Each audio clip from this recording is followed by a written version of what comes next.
எல்லாரும் நல்லா இருக்கிறீங்களா?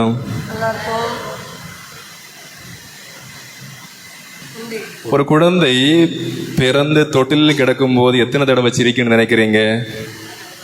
அப்போ ஒரு தொட்டிலில் கிடக்கக்கூடிய குழந்தை ஒரு நாளில் ஏறக்குறைய 200 தடவைக்கு மேல் சிரிக்குமா? சின்ன பிள்ளைகள் எவ்வளோ தடவை சிரிப்பாங்களா? ஒரு நாள் 200 தடவை சிரிக்குமா? சரி, அந்த குழந்தை 200 தடவை சிரித்த குழந்தை இவர்களைப் போல, உங்களைப் போல, அவர்களைப் போல, என்னை போல, நம்மை போல பெரியவர்களாக மாறுகின்ற பொழுது நாம் ஒரு நாளில் எத்தனை தடவை சிரிக்கிறோம்? சிரிக்காத நாளும் உண்டு, அப்படிதானே? சில நாட்கள் சிரிக்கிறதில்ல. சில முகத்தை பார்த்தா தெரியும், 5 பக்கம் அரிசி வேகிறது போலேயே இருக்கும், கனத்து போயிருக்கும், வியாகுல மாதாவாவே நடப்பாங்க. அக்கா எங்க போறியா? வா போறோம். எங்க வாரியா? வா வாரம். அவ்வளவுதான். எனவே 200 தடவை சிரிக்கக்கூடிய ஒரு குழந்தை பெரியவராக மாறுகின்ற பொழுது அதிகபட்சமாக சிரிப்பது 25 தடவை. இனி சிரிக்காத நாளும் உண்டு. எங்க போச்சு மீதி சிரிப்பு? சரி, இந்த கிளுக்கு இருக்கு இல்லையா, கிளுக்கு 5 ரூபா கிளுக்கு தானே. கிளுக்குன்னா தெரியுமா? அழுது கொண்டிருக்கக்கூடிய குழந்தையினுடைய முகத்துக்கு நேராக இந்த கிளுக்கு ஆட்டும் போது குழந்தை என்ன செய்யும்? சிரிக்கும், அப்படிதானே? ஆமாவா இல்லையா? நீங்க சிரிக்கும், சரிதானே? குழந்தை என்ன செய்யும்? சிரிக்கும். அதே கிளுக்கு எடுத்து அங்க இருக்கக்கூடிய 60 வயசு தாத்தா முகத்தில் ஆட்டுனா என்ன வருது? ஏன் கோபம் வருது? அவர் குழந்தையாக இருந்த பொழுது அந்த 5 ரூபா கிளுக்கு சிரிச்சாலு தானே. இப்போ அதே கிளுக்கு, அதே சத்தம், அவருக்கு என்ன வருது? கோபம் வருகிறது. ஏன்? மனிதர்கள் மாறிக்கொண்டே இருக்கிறோம். நமக்கு சிரிக்கிறதுக்கு நேரம் கிடையாது. அதனாலதான் சொல்றது, சிரிக்க கற்றுக்கொள்ளுங்கள், சிரியுங்கள், மனதார சிரியுங்கள். சிரிக்க சிரிக்க சிரிக்க கவனம் ரொம்ப சிரிச்சா அது வேற. ஆனால் மனம் விட்டு சிரிப்பது எப்போதும் நல்லது. மகிழ்ச்சியாக இருங்கள். வாழ்க்கையில வேற என்ன நமக்கு இருக்கு? என்ன கொண்டு போக போறோம்? அதான் சொல்லுவாங்கல்ல, சிலர் உழைக்காமல் வாழ்கிறார்கள், சிலர் வாழாமல் உழைக்கிறார்கள். உண்மைதானே?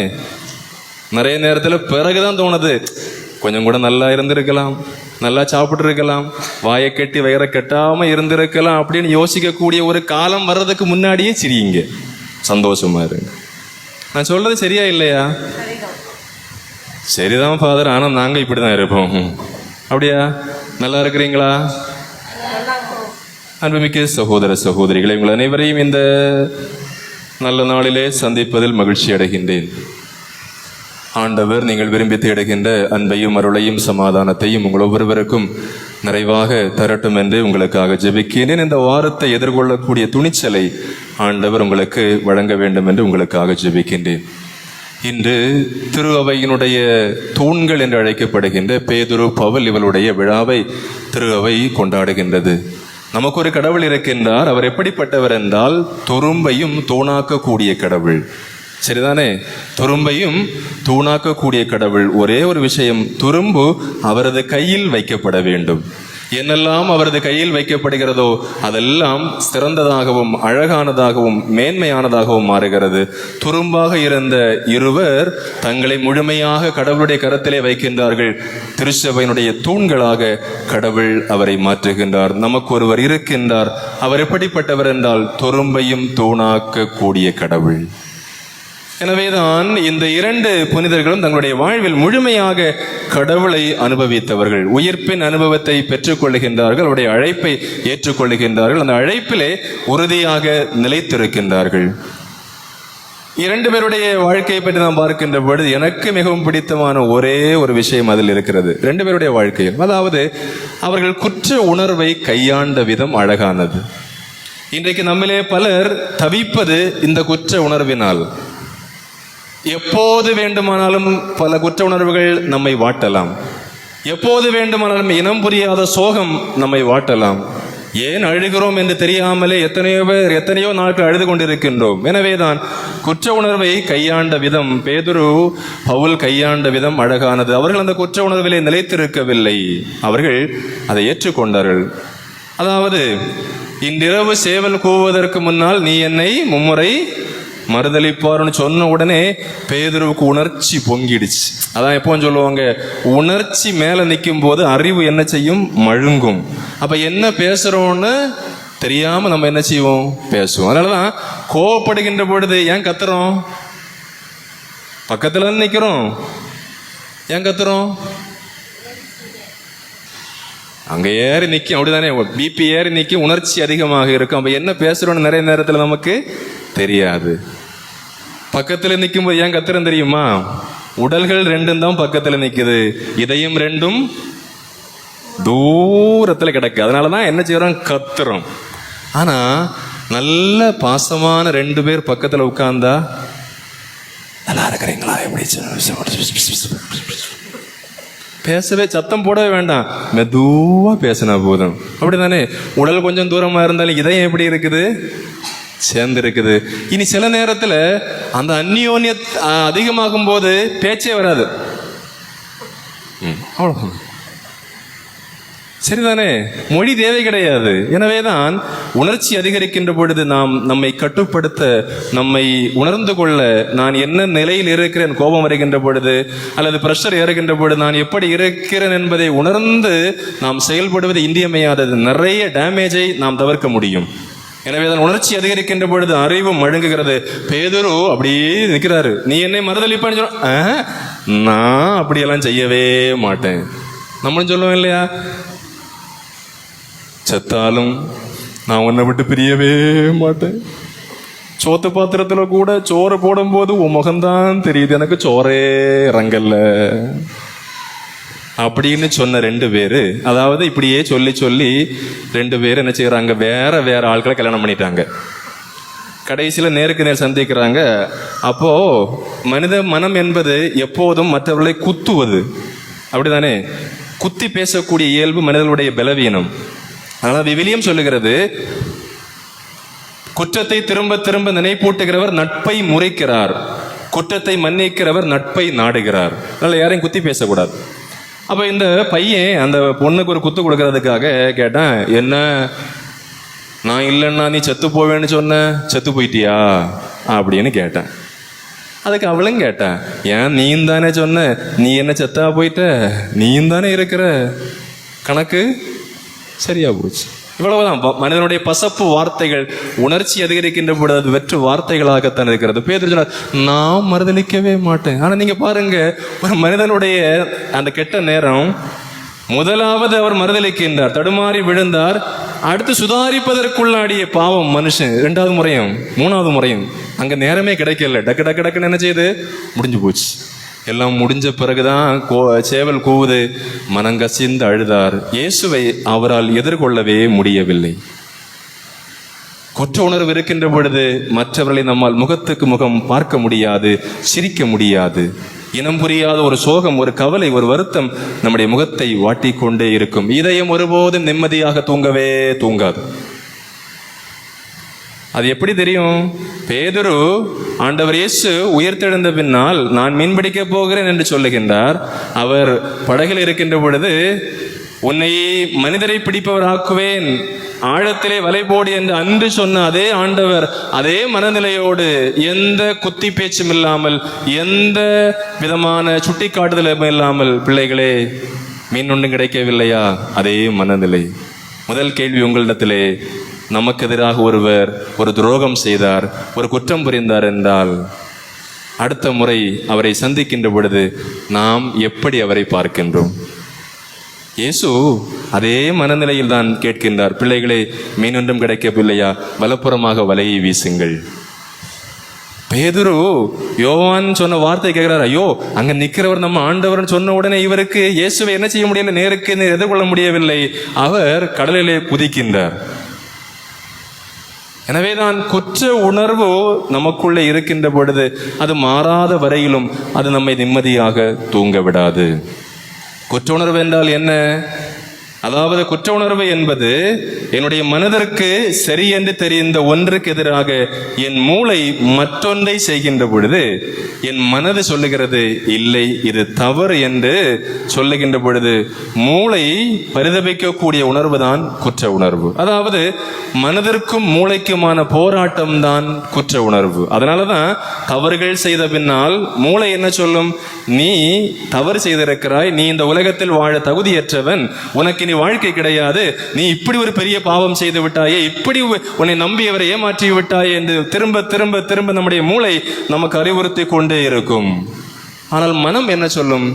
பரவாயில்லை, அவங்கள்ட்ட போய் மன்னிப்பு கேளு, அவங்க ஒன்று மன்னிப்பாங்க, அவர்கள் நல்லவர்கள், இப்படி என்ன செய்யும்? மனம் நமக்கு ஆறுதல் தரும். எனவேதான் மூளையின் குரலை கேட்பதற்கு பதிலாக இதயத்தின் குரலை கேட்பவர்கள் வாழ்வார்கள். யூதாசும் பேதுருவும் செய்யக்கூடாத தவறை செய்கின்றார்கள். பேதுரு தன் தலைவரை மறுதலிக்கின்றார். கேவலம் ஒரு வேலைக்கார பெண்ணிற்கு பயந்து இவனை எனக்கு தெரியவே தெரியாது என்று சொல்வது எவ்வளவு கொடுமை! அதே தவறை தான் யூதாசும் செய்கிறார். 30 வெள்ளி காசுக்காக தன் குருவையே காட்டி கொடுக்கின்றார். ஆனால் பேதுரு தன்னுடைய இதயம் சொன்னதை கேட்டார். அவர் உன்னை மன்னிப்பார், நீ அவரை நேருக்கு நேர் சந்தித்து மன்னிப்பை பெற்றுக்கொள். யூதாசு மூளை சொன்னியது, நீ அநியாயமாக பாவம் செய்து விட்டாய், நீ அவரை கொலை செய்வதற்கு ஒப்புவித்து விட்டாய், நீ பெரிய தவறு செய்து விட்டாய், நீ தவறு செய்து விட்டாய், நீ தவறு செய்து விட்டாய் என்று தனக்குத்தானே அந்த மூளை சொல்வதை கேட்டு அவன் இயேசுவை நேருக்கு நேர் சந்திக்க திராணி இல்லாமல் தலைமை குருக்களிடத்திலே செல்லுகிறான். போய் சொன்னான், மனமறிந்து நான் சொன்னான், ஐயா என்னை மன்னிச்சிருங்க, அவர் ஒரு நீதிமான், நான் தெரியாம காட்டி கொடுத்துட்டேன், அவரை விட்டுருங்க. போக வேண்டிய இடத்துக்கு போயிருந்தா அப்போவே விஷயம் முடிஞ்சிருக்கும். யூதாஸ் போக வேண்டிய இடத்துக்கு போகல, மற்ற இடத்துல எல்லாம் சுற்றி நடந்தார். அப்போ அவங்க என்ன சொன்னாங்க? ஏய், நீ காட்டி கொடுத்ததோட காசு வாங்கினதோடவும் வேலை முடிஞ்சு, உனக்கு எங்களுக்கு எந்த சம்பந்தம் கிடையாது, நீயே பார்த்துக்கொள். அவர் மனம் வருந்தினார். ஆனால் ஒருவேளை அதே மன வருத்தத்தை இயேசுவிடத்திலே காட்டியிருந்தால் தூக்கு போட்டு இறந்து போக வேண்டிய நிலைமை வந்திருக்காது. ஆனால் நம்மை போல யாரிடத்திலே நேருக்கு நேர் சென்று பேச வேண்டுமோ அந்த ஆளை விட்டு விட்டு மீதி எல்லா இடத்துலையும் நியாயம் கேட்க போவோம். என்ன பாருங்க, நான் அப்படிதான் பண்ணினேன், இப்படிதான் பண்ணினேன், அப்படிதான் செய்தேன்னு எல்லார்கிட்டையும் சுத்திட்டு நடப்போம். ஆனா சொல்ல வேண்டிய ஆள்கிட்ட என்ன செய்ய மாட்டோம்? சொல்லவே மாட்டோம். நம்முடைய ஈகோ அதற்கு இடம் தராது. ஏனென்றால் நம்முடைய மூளை சொல்லுகிறது, அவர் உன்னை மன்னிக்க மாட்டார், மன்னிக்க மாட்டார், எப்படி பேசுறது என்று திரும்ப திரும்ப நமக்கு நினைப்பூட்டி கொண்டே இருக்கும். எனவேதான் இந்த நேரங்களில் குற்ற உணர்வை எதிர்கொள்வதற்கு நம்முடைய மனசாட்சிக்கு நாம் செவி கொடுக்க வேண்டும். பேதுரு மனசாட்சிக்கு செவி கொடுக்கிறார். நான் அவரை மறுதலித்தேன், உண்மை, நான் தவறு செய்தேன், ஆனால் அவர் என்னை ஏற்றுக்கொள்வார். தன்னுடைய குற்ற உணர்வு நேரத்தில் தனக்கு வெளியே பார்க்கிறார், உள்ளுக்குள்ளே முடங்கி போகாமல், இதோடெல்லாம் முடிந்தது என்று யூதாசை போல முடங்கி போகாமல் அவர் வெளியே பார்க்கின்றார், இயேசுவை பார்க்கின்றார், இரக்கத்தை பார்க்கின்றார், அவரில் விளங்கிய தன்மையை பார்க்கின்றார்.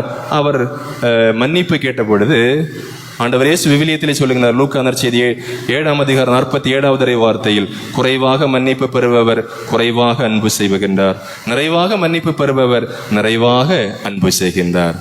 பேதுரு நிறைய மன்னிப்பை பெற்றார், நிறைய அன்பு செய்தார். அதனாலதான் யூடியூப்ல நீங்க வீட்டில் போய் பாருங்க, பீட்டர் தி ரெடெம்ஷன் அப்படின்னு ஒரு டாக்குமெண்டரி ஃபிலிம் இருக்குது. மிக அருமையான ஒரு சினிமா.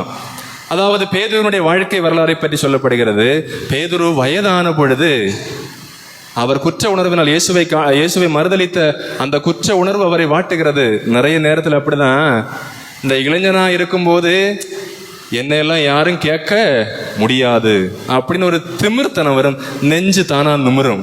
இளைஞனாக இருக்கின்ற பொழுது, இளமையில் இருக்கின்ற பொழுது எப்படி என்னையெல்லாம் ஏன்னு கேட்கறதுக்கு ஆளே கிடையாது அப்படின்னு சொல்லக்கூடிய அதே இளைஞன் முதுமையிலே அதே வார்த்தையை பயன்படுத்தினால் அவனை போல பரிதாபகரத்திற்கான ஆள் வேற கிடையாது. நீங்க பாருங்க, ஒரு இளைஞன் சொல்லுகிறார், என்னையெல்லாம் ஏன்னு கேட்கறதுக்கு ஆளே கிடையாது.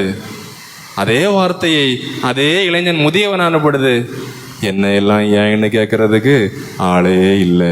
வித்தியாசம் புரியுதா? அர்த்தம் புரியுதா? நான் தனிமையில் வாடுகிறேன், என்ன எல்லாம் ஏன்னு கேட்கறதுக்கு ஆளே இல்லை. எனவேதான் இருக்கும்போது கொண்டாடுவோம்.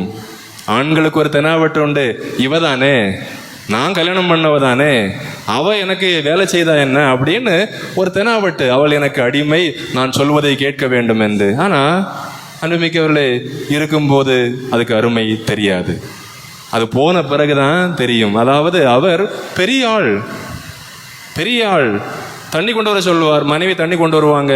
தண்ணி கொண்டு வந்த உடனே எட்டி உதைப்பார். அந்த அம்மாவும் அந்த பக்கம் விடும், அந்த சொம்பும் இந்த பக்கம் விடும். அடிக்கடி நடக்கிறது. நான் சொன்னது போல நம்முடைய அன்பிற்குரியவர்கள் என்றும் நம்மோடு வாழ மாட்டார்கள். அந்த அம்மா சீக்கிரம் செத்து போயிடுச்சு. ஒருவேளை அடிக்காம இருந்திருந்தால் இன்னும் 10 வருஷம் அது என்ன செய்திருக்கும், வாழ்ந்திருக்கும். இருந்தது வரைக்கும் அவருக்கு அது தெரியல, இப்ப தெரியுது. எப்படி? தாகம் எடுக்கின்ற பொழுது மருமகளே ஒரு கப்பு தண்ணி கொண்டு வான்னு கேட்கறதுக்கு கூச்சப்பட்டு தண்ணியே குடிக்காம குத்தி உட்கார்ந்து இருக்கிறாரு. எப்படிப்பட்ட ஆளு பாருங்க. இருக்கும்போது அவ இவ செம்பு உத. இப்ப எப்படி? ஒரு காலம் வரும். எனவேதான் இருக்கின்ற பொழுது கொண்டாட தொடங்குவோம். அதே போல பெண்களும் அப்படித்தான். ஆண்களை நச்சரிக்காதீர்கள். சும்மா சலுபலி சலுபலி சலுபலி சலுபலுன்னு பல ஆண்கள் தொந்தரவுக்குள்ளாகி இருக்கின்றார்கள். சில ஆட்கள் நினைக்கிறாங்க வீட்டுக்கு வாரதை விட கப்பல்ல இருக்கிறது நல்லது, வீட்டுக்கு வாரதை விட வெளிநாட்டில் இருக்கிறது நல்லது. விவிலியம் அதைத்தானே சொல்லுகிறது. நச்சரிப்பவளும் சிடு போலுமான மனைவியுடன் வாழ்வதை விட பாலை நிலத்தில் வாழ்வதே மேல். அதனாலதான் எந்த ஆணையும் துன்புறுத்தாதீர்கள், இதயத்தை காயப்படுத்தாதீர்கள், அவர்களை ஏற்றுக்கொள்வதற்கு பழகுங்கள். ஏன் தெரியுமா? இப்ப நீங்க நினைக்கிறீங்களா கப்பல்ல இருக்கிறவங்க எல்லாம் சொகுசா இருக்கிறாங்க நினைக்கிறீங்களா? இல்ல வெளிநாட்டுல வேலை செய்யறவங்க எல்லாம் ரொம்ப ரொம்ப ரொம்ப சொகுசா இருக்கிறாங்க அப்படின்னு நினைக்கிறீங்களா? அந்த அம்மா சொல்லிச்சு, கேவலம் 45,000 தான் அனுப்புறான். எவ்வளவு அனுப்புறான்? 45,000 பணம் இல்லையா? 45,000 சொல்லுது ஒருவனுடைய ரத்தம். என்ன சொல்லிச்சு? கேவலம் அவர் 45,000 தான் அனுப்புறாரு. இங்க உழைச்ச அவன் உண்ணாமல் குடிக்காமல் கப்பலை கதவு திறந்தா கடல். நீங்களாவது என்ன செய்யலாம்? நேரம் போகலன்னா பஸ் எடுத்து திருச்சி போகலாம், அப்படிதானே? தூரம் திறந்தா என்னது? கடல். அவர் சொல்றாரு, ஃபாதர் எப்ப பார்த்தாலும் போன், ஏன் போன் எடுக்கல. ஒரு நாள் 75 தடவை போன். எனக்கு ஷாக் அடிச்சது கப்பல்ல ஷாக் அடிச்சது. நான் அதை சொல்றதுக்கு அவளுக்கு போன் பண்ணா அவ தொடங்குறா, உங்க அம்மா. ஃபாதர் எனக்கு போனை தூக்கி உடைச்சிட்டு கடல்ல போய் சாடலாம் போல இருந்து, கடல்ல போய் குதிக்கலாம் போல இருந்து ஃபாதர். ஒரு ஆணனுடைய வேதனை. மதிக்க கற்றுக்கொள்ளுங்கள். 33 மாடியில லிப்ட் பழுதா இருக்குது, சிமெண்ட் தூக்கிட்டு போறாரு அவரு வெளிநாட்டுல. கேவலம் 45,000 சிமெண்ட் தூக்கிட்டு போறாரு. ஒரு கம்பி அவருடைய காலில் குத்துது.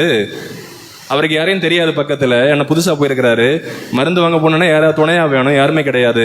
ஒரு பழைய துணி எடுத்து காலை சுத்தி கெட்டிட்டு அன்று மாலை முழுவதும் மாலை வரையிலும் 33 மாடி இணைச்சிருக்காரு.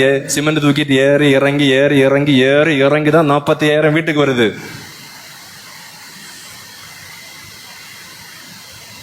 எனவே ஆடம்பரம் என்பது இன்னொருடைய இரத்தத்தில் ஆகக்கூடாது. எனவேதான் மதிக்க கற்றுக்கொள்ளுங்கள். உயிரோடு இருக்கின்ற பொழுது கொண்டாட கற்றுக்கொள்ளுங்கள். உயிரோடு இருக்கின்ற பொழுது அவர்களுடைய மேன்மை உணர்கின்ற பொழுது அவர்கள் இல்லை என்றால் குற்ற உணர்வு வராது. இல்லை என்றால் காலம் முழுக்க குற்ற உணர்வோடு தான் இருக்க வேண்டும். எனவேதான் இந்த பேதுரு குற்ற உணர்வோடு இருக்கின்றார். அது வயசாக தான் என்ன வரும், பழையதெல்லாம் நினைவு வரும். பேதுரு சொல்றாரு அவருக்கு உதவி செய்த பணிப்பெண் இடத்துல, அம்மா நான் இயேசுவை மறுதளிச்சேன், நீங்க அப்படி செய்யக்கூடாது அப்படின்னு திரும்ப திரும்ப திரும்ப அதைத்தான் அந்த பிள்ளைகளுக்கு சொல்லிக்கொண்டே இருக்கின்றார். கடைசியில அவருக்கு சிலுவை தண்டனை வழங்கப்படுகிறது. சிலுவை தண்டனை வழங்கப்படுகின்ற போது அவர் சொல்றாரு மேல பார்த்து, இந்த வாட்டி நான் உங்களை ஏமாத்த மாட்டேன், இந்த வாட்டி நான் உங்களை ஏமாற்ற மாட்டேன், இந்த சிலுவை சாவை நான் ஏற்றுக்கொள்வேன் என்று துணிச்சலோடு செல்லுகின்ற பொழுது நம்முடைய கண்கள் தானாகவே குளமாகும். அந்த காட்சியை பார்க்கின்ற பொழுது அந்த அளவிற்கு இயேசுவின் மீது கொண்டுள்ள அன்பு அவரை உந்தி தள்ளியது. எனக்கு ஒரே ஒரு கேள்விதான், இயேசுவின் அன்பு இன்று எப்படி நம்மை வாழ வைக்கிறது? நமக்கு பணம் இருக்கிறது, பதவிகள் இருக்கிறது, பொறுப்புகள் இருக்கிறது, குடும்பங்கள் இருக்கிறது, நாம் நன்றாக இருக்கிறோம் என்று நாம் நினைத்து கொண்டிருக்கிறோம். ஆனால் உண்மையிலேயே நாம் நன்றாகத்தான் இருக்கிறோமா? இன்றைக்கு இளைஞர்களுக்கு கடவுள் வேண்டாம், கடவுள் இல்லை என்ற கொள்கை அவர்களுக்குள்ளே வேரூன்றி நிற்கிறது. பெரியவர்களுக்கு எங்களுக்கு பணம் இருக்கிறது, நாங்கள் எல்லாவற்றையும் பணம் வைத்து பார்த்துக் கொள்வோம், எங்கள் பிள்ளைகள் படிக்கிறார்கள், எங்கள் பிள்ளைகள் வேலை செய்கிறார்கள், நாங்கள் எல்லாவற்றையும் பணம் வைத்து பார்த்துக் கொள்வோம் என்று நாம் நினைத்தால் நம்மை போல அறிவியலிகள் வேறு யாரும் இருக்க முடியாது. கேரளாவிலே பிரபலமான ஒரு எழுத்தாளர் ஒரே நேரத்தில் 5 புத்தகங்களை எழுதி வெளியிடுகின்றார். அந்த அளவிற்கு திறமை மிக்கவர். ஒரே நேரத்தில் 5 புத்தகங்கள் அவர் பேசுகின்றார். அவரை புகழ்ந்து எல்லாரும் பேசினார்கள். ஒரே நேரத்தில் இந்த இடத்திலே 5 புத்தகங்களை வெளியிடுவதற்கு திறமை மிக்கவர், ஆற்றல் மிக்கவர், அறிவு மிக்கவர் யார் இருக்கிறார் என்று இளைஞர்கள் புகழ்ந்து பேசுகிறார்கள். கடைசியிலே அவர் பேச வருகின்றார். என்ன சொன்னார் தெரியுமா? அன்புமிக்கவர்களே, நீங்கள் என்னை பாராட்டுவதற்கு உங்களுக்கு நன்றி செலுத்துகின்றேன். இன்றைக்கு நான் உயர்ந்த ஒரு இடத்திலே இருக்கின்றேன். நான் நடத்தக்கூடிய ஒவ்வொரு நிகழ்ச்சிகளும் டிஆர்பி ரேட்டிங் அதிகமாக இருக்கிறது. என்னுடைய கையிலே கோடிகள் புழங்குகின்றது. நான் இந்த நிலையில் இருப்பதற்கு, நான் நன்றாக படிப்பதற்கு என் தாய் ஒரு காரணம், என் தந்தை ஒரு காரணம், என் நண்பர்கள் ஒரு காரணம். இவ்வளவும் சொல்லி முடிச்சிருந்தா பிரச்சனை இல்லை. அவர் கடைசியா ஒரு சென்டென்ஸ்ல சொன்னார் ஒரு வரி, அதாவது நான் இன்று நல்ல நிலையில் இருப்பது எல்லாம் எங்க ஆட்களால தான், எல்லாம் எங்க குடும்பம், நாங்க எங்களால். அவ்வளவும் சொல்லிட்டு கடைசியில சொன்னார், நான் இந்த நிலையில் இருப்பதற்கு கடவுள் என்று ஒரு ஆள் என் வாழ்க்கையின் மூலையிலும் பங்கில்லை. கடவுள் என்ற ஒருவருக்கு என் வாழ்க்கையின் மூலையிலும் பங்கில்லை என்று அவர் சொன்னார். சொல்லிவிட்டு நிகழ்ச்சியெல்லாம் நன்றாக முடிந்தது. பல ஆண்டுகள் கழித்து பிக் பாஸ் பார்ப்பீங்களா நீங்க? டேய் நீமா பாப்ப, நல்லா பாரு. இந்த பிக் பாஸை போல மலையாள சேனல் மலையாளி ஹவுஸ் அப்படின்னு ஒரு நிகழ்ச்சி நடக்கும். அவர் பேசுகின்றார் பல ஆண்டுகள் கழித்து. ஆள் அடையாளமே தெரியல. நியமிக்கவர்களே, ஒரு காலத்திலே என்னுடைய கையிலே கோடிகள் புழங்கியது, என்னுடைய கையிலே கோடிகள் புழங்கியது. நான் நடத்தக்கூடிய நிகழ்ச்சிகள் தான் கேரளாவிலே நம்பர் 1 நிகழ்ச்சிகளாக இருந்தது. இன்றைக்கு எல்லாவற்றையும் இழந்து நிற்கிறேன். என்னுடைய வீடு ஜப்திக்கு போய்விட்டது. என்னுடைய நண்பர்கள் என்னை பார்த்தால் விலகி ஓடுகின்றார்கள். என் குடும்பத்தினர் எல்லாரும் என்னை கைவிட்டு விட்டார்கள். ஒன்றை மட்டும் நான் இப்பொழுது புரிந்து கொள்கிறேன், என்னவென்றால் என்னுடைய எல்லா வளர்ச்சிக்கும் நான் உயர்ந்து வந்த பொழுது உயர உயர உயர எல்லாவற்றுக்கும் பின்னால் கடவுள் என்று ஒருவர் இருந்தார் என்பதை நான் மறந்தேன். அதுதான் காரணம். இதே நாக்கு என்ன சொல்லுச்சு? என்ன சொல்லுச்சு?